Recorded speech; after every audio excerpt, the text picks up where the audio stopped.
AFEWS वापस लो, AFEWS वापस लो।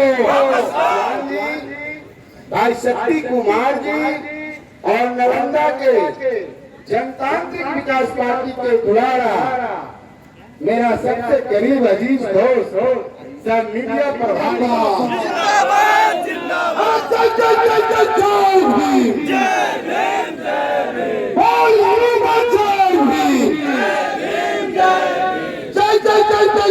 नमस्कार, आप देख रहे हैं न्यूज़ नेशन में आपके साथ। जिससे पटना के गर्दनी बाग धरना स्थल पर जनतांत्रिक विकास पार्टी के द्वारा धरना प्रदर्शन किया जा रहा है। ये EWS में 10% जो आरक्षण दिया गया, इसके खिलाफ लोग धरना पर बैठे हुए हैं।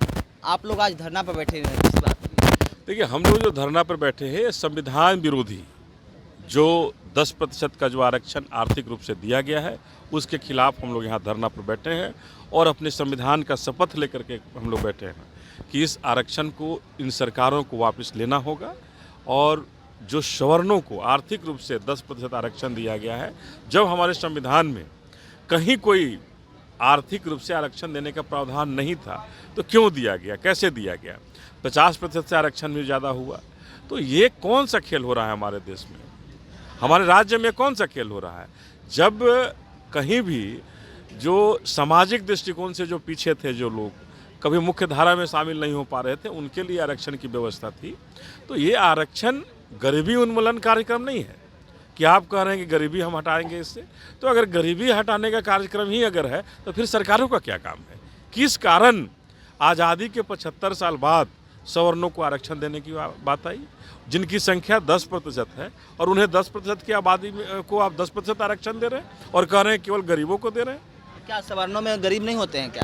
तो सवर्णों में अगर आबादी ही 10% है, तो इसका मतलब तो है कि पूरे सवर्ण गरीब हैं।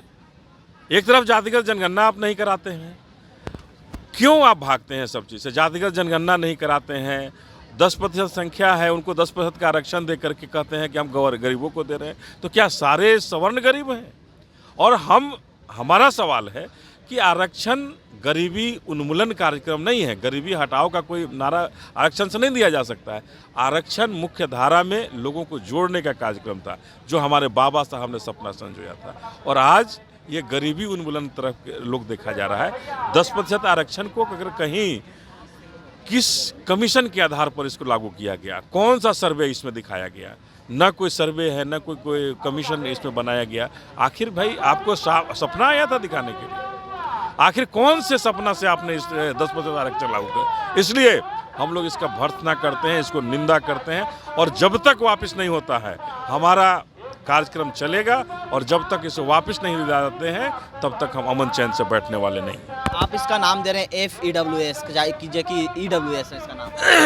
EWS का फुल फॉर्म क्या होता है? EWS का फुल फॉर्म तो होता है इकोनॉमिकली। तो इकोनॉमिकली क्या फॉरवर्ड इसमें है? 4 जाति के लोग हैं।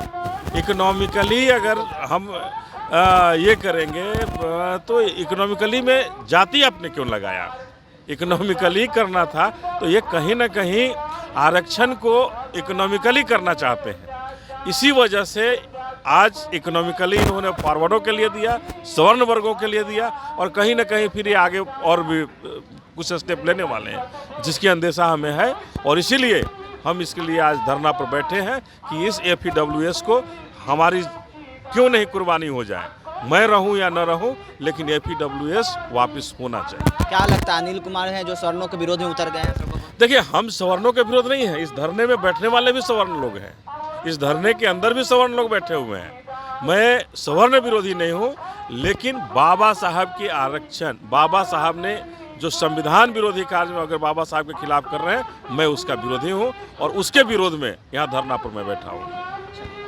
तो आपने साफ तौर पर सुना जो जनतांत्रिक विकास पार्टी के राष्ट्रीय अध्यक्ष अनिल कुमार, उन्होंने साफ तौर पर बताया कि जिस तरह से सवर्णों के EWS को 10% आरक्षण दिया गया, इसके विरोध में वो आज पटना के गर्दनी बाग में धरने पर बैठे हैं। इस तमाम खबरों के लिए बने रहे न्यूज़ नेशन के साथ। नमस्कार।